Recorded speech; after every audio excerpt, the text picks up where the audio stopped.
AI voice generate చెయ్యాలి. ఇప్పుడు step by step చూద్దాం.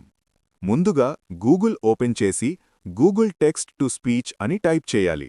సర్చ్ రిజల్ట్స్లో కనిపించే వెబ్సైట్స్లో గూగుల్ ఏఐ స్టూడియోపై క్లిక్ చేయాలి. వెబ్సైట్ ఓపెన్ అయిన తర్వాత జనరేట్ స్పీచ్ అనే ఆప్షన్ కనిపిస్తుంది. దానిపై క్లిక్ చేయండి.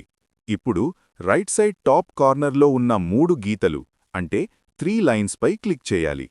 అక్కడ మనకు మోడ్ మరియు వాయిస్ టైప్ ఆప్షన్స్ కనిపిస్తాయి. సింగిల్ స్పీకర్ కావాలంటే సింగిల్ సెలెక్ట్ చేయండి. డబుల్ స్పీకర్ కావాలంటే డబుల్ సెలెక్ట్ చేయండి. తర్వాత వాయిస్ స్టైల్లో నేను ఇన్ఫర్మేటివ్ స్టైల్ సెలెక్ట్ చేసుకున్నాను. మీకు నచ్చిన స్టైల్ మీరు సెలెక్ట్ చేసుకోవచ్చు. స్టైల్ సెలెక్ట్ చేసిన తర్వాత టెక్స్ట్ బాక్స్ కనిపిస్తుంది. ఆ టెక్స్ట్ బాక్స్లో మనం వాయిస్గా మార్చాలనుకున్న స్క్రిప్ట్ను పేస్ట్ చేయాలి.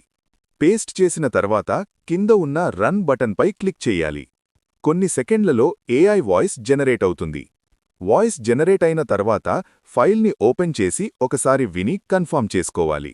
అన్నీ కరెక్ట్గా ఉంటే డౌన్లోడ్ ఆప్షన్ ద్వారా ఆడియో ఫైల్ను సేవ్ చేసుకోవాలి.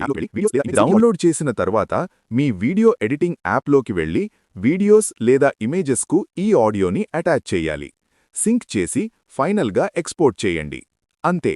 ఇలా మీరు ఈజీగా ఏఐ వాయిస్ జనరేట్ చేయవచ్చు.